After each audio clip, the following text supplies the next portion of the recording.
सभी दोस्तों को मेरा नमस्कार। मैं रोहित स्वागत करता हूं आपका आपके अपने रोहित स्टडी पॉइंट में। तो आज हम बात करने वाले हैं इस वीडियो में उत्तर प्रदेश पुलिस कांस्टेबल जिसकी परीक्षा में लगभग 15 दिन का समय शेष बचा है। अब किस तरह से आपको अपनी तैयारी करनी है जो एक अच्छा स्कोर हम बना सकें इस परीक्षा में। तो किन किन बातों को तुम्हें ध्यान रखना है उस सब पे हम बात करने वाले हैं इस वीडियो में, क्योंकि अभी हाल ही में 2 परीक्षाएं आपने देख भी ली होंगी, उत्तर प्रदेश एसआई की और दूसरी उत्तर प्रदेश होमगार्ड की। दोनों परीक्षा में बहुत अंतर था। एक पेपर अपनी पोस्ट के अकॉर्डिंग आसान था और दूसरा अपनी पोस्ट के अकॉर्डिंग हार्ड था। तो अब इन दोनों के बीच में आता है कांस्टेबल, तो इसका लेवल क्या हो सकता है उस पर हम चर्चा करेंगे और अंतिम दिनों में आपको किन किन बातों का ध्यान रख के अपनी तैयारी को आगे बढ़ाना है उन पे हम बात करेंगे।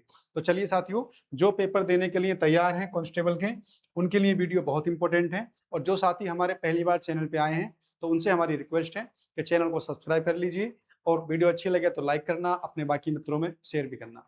देखिए, मैं आपको बता दूं, कंपटीशन अभी इतना कम नहीं है क्योंकि टोटल पोस्ट इसमें कितनी थी, 32,679।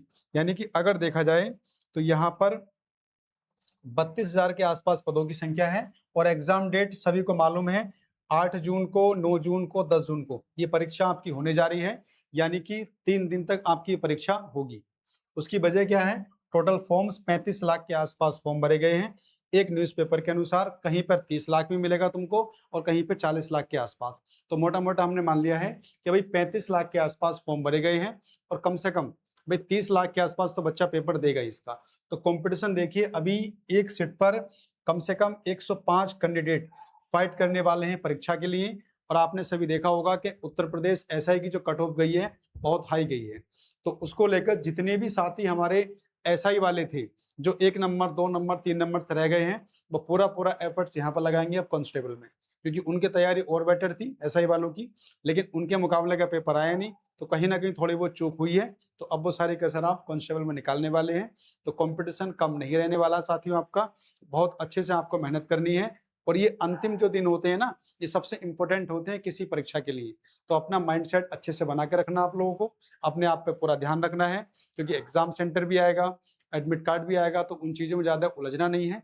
बस अपनी तैयारी जो आपने की है, किस किस तरह से आपने तैयारी की है, बस उसी का रिवीजन आपको करना है। तो कंपटीशन तो रहेगा भी। एग्जाम का लेवल क्या रहने वाला है, तो देखिए, होमगार्ड का पेपर जैसा था और एसआई का पेपर जैसा था। क्योंकि होमगार्ड जैसी भर्ती के लिए पेपर आसान बनना था, लेकिन पेपर बना वो टफ, सारा जीएस था और ऐसे ऐसे प्रश्न पूछे गए थे जैसे कि कोई पीसीएस का पेपर हो उस तरह के। और एसआई के पेपर हार्ड बनना चाहिए था, तो वो पेपर आसान बना दिया। अब इन दोनों के बीच में आता है कांस्टेबल, यानी होमगार्ड से तो ऊपर है और एसआई से आपका नीचे है। तो इन दोनों के बीच के आसपास कहीं पेपर आपका आएगा, यानी कि पेपर आपका मॉडरेट के आसपास आने की पूरी पूरी उम्मीद है। तो इतना आसान मान के मत चलना आप लोग और ना ही इतना हार्ड मान के चलना। किन किन सब्जेक्ट पे आपको किस किस तरह तैयारी करनी है इन अंतिम दिनों में मैं वही बात आपको बताऊंगा। लेकिन पेपर का लेवल आपका मॉडरेट ही रहने वाला है, ना इतना आसान होगा और ना ही इतना आपका हार्ड होगा। बात करें कि भाई अंतिम 15 दिनों के अंदर आपको किस तरह से आपकी तैयारी जो आपने की है उसे आगे कैसे बढ़ाना है और किन किन सब्जेक्ट पे आपको ज्यादा ध्यान देना है, उसके बारे में बात करेंगे। देखिए, मैं आपको बता दूं, एसआई का जो पेपर था वो एसआई के मुकाबले बहुत आसान था अगर देखा जाए तो। होमगार्ड का जो पेपर था उसमें 100 के 100 क्वेश्चन कहाँ के थे, जीएस के थे। और देखिए, जीएस करना वैसे भी आसान नहीं होता है और ऐसे ऐसे क्वेश्चन जो कभी ना भी पढ़े आप लोगों ने तो वो एक एग्जाम में आ गए हैं। तो उन चीजों को लेकर पेपर थोड़ा टफ बना दिया था होमगार्ड का। लेकिन अब आप पेपर देने जा रहे हो कांस्टेबल का। कांस्टेबल में जीएस, हिंदी, रीजनिंग और आपका मैथ आने वाला है। तो इन सब में देखिए, सबसे पहला आता है आपका सामान्य ज्ञान यानी कि जीएस। तो अगर हम जीएस की बात करें तो जीएस में बहुत चीजें आती हैं, हिस्ट्री भी आपकी आएगी, ज्योग्राफी भी आएगी, साइंस भी आएगा, कॉन्स्टिट्यूशन भी आएगा, उसके अलावा आपका करंट अफेयर, यूपी जेके सब आएगा। तो जितना आपने जीएस पढ़ लिया है बस वही काफी है। क्योंकि देखिए, जीएस में अगर हमारा पढ़ा हुआ आ गया तो ठीक है, हम 2 सेकंड 5 सेकंड में कर लेंगे। लेकिन हमारा पढ़ा हुआ नहीं आया तो चाहे उसे आधे घंटे, 15 मिनट, 20 मिनट कुछ भी आप कर लीजिए, या तो वो क्वेश्चन आपको छोड़ना पड़ेगा या फिर वो आपको तुक्का लगाना पड़ेगा। लेकिन इस बार एक फायदा है कि नेगेटिव मार्किंग नहीं है, तो सारे क्वेश्चन आपको करके ही आने हैं, तो इस बात की टेंशन आपकी है नहीं। तो जीएस में देखिए, जितना आपने पढ़ा है बस उसी का रिविजन करना है, कुछ भी आपको नया नहीं पढ़ना है कि उसके नोट्स देख लिए, उसकी किताबें देख ली, कब वो वहां से पढ़ रहा है, ये वहां से पढ़ रहा है। कुल मिलाकर सब एक जैसा ही होता है। कोई भी किताब आपने एक बार पढ़ी है उसी को 2 बार पढ़िए, 3 बार पढ़िए, जितना हो सके एक लिमिटेड पढ़ लिए। वहीं से आ गया तो ठीक, अगर निकल गया तो निकल जाने दो, कोई दिक्कत नहीं है, लेकिन अपने आप में जो आपने पढ़ा है वो आपको अच्छे से आना चाहिए। दूसरी बात, सबसे मेन फोकस रखना आपको सामान्य हिंदी पर, क्योंकि 2 विषय आपके ऐसे हैं जो सबसे अधिक मार्क्स आपके बढ़ाएंगे। चाहे पेपर जो हार्ड बनेगा वो जीएस को लेकर बनेगा। देखिए, हिंदी एक ऐसा विषय है जहां पर आपको 37 क्वेश्चन देखने के मिलेंगे, हर एक क्वेश्चन 2 नंबर का होता है। तो यहाँ पर देखना 37 क्वेश्चन आपके हिंदी के बनेंगे। तो हिंदी की तो प्रैक्टिस आप डेली कीजिए, डेली एक टेस्ट हिंदी का जरूर लगाइए आप लोग।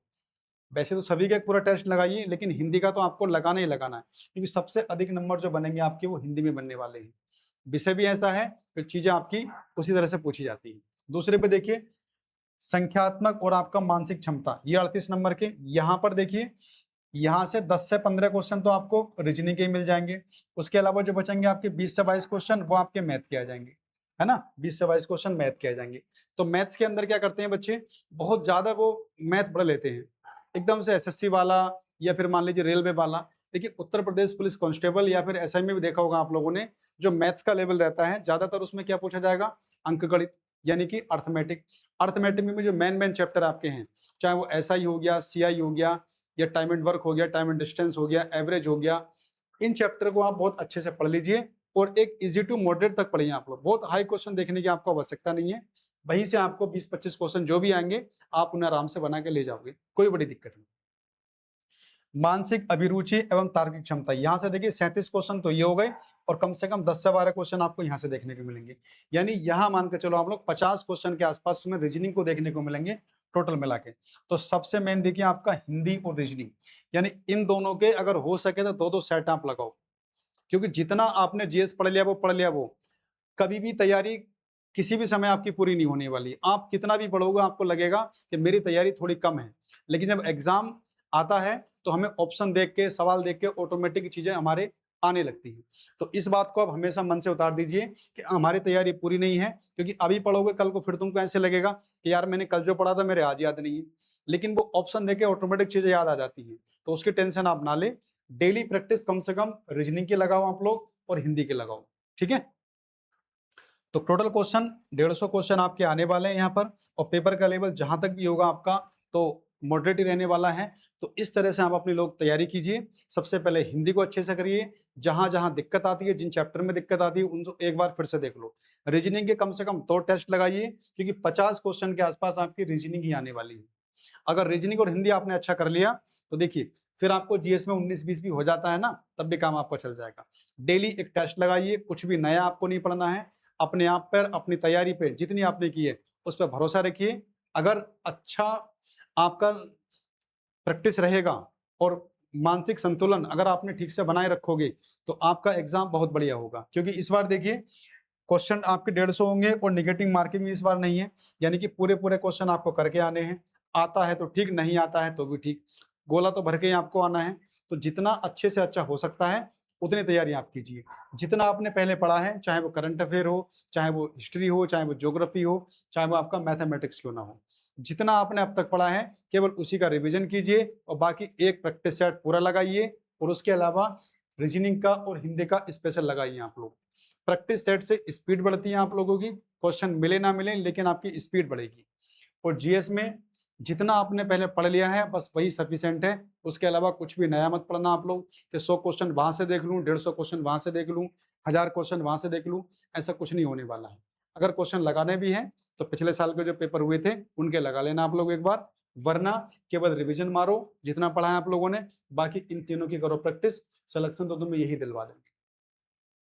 तो इस तरह से अपनी तैयारी आप पूरी करो, और जल्दी ही हमारी मैथमेटिक्स की और रीजनिंग में पढ़ाता हूं, इन दोनों की क्लासें हम 25 मई से शुरू करने वाले हैं। तो अगर किसी साथी को रीजनिंग या मैथ में कोई चैप्टर में दिक्कत है तो कमेंट्स बॉक्स में मुझे बता भी सकते हैं, वो मैं आपको पहले करा भी दूंगा।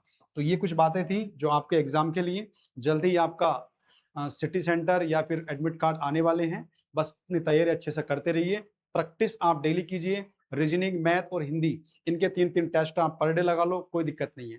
जहां कहीं कमी आ रही है किसी टॉपिक में तो उसको एक बार फिर से देख लीजिए।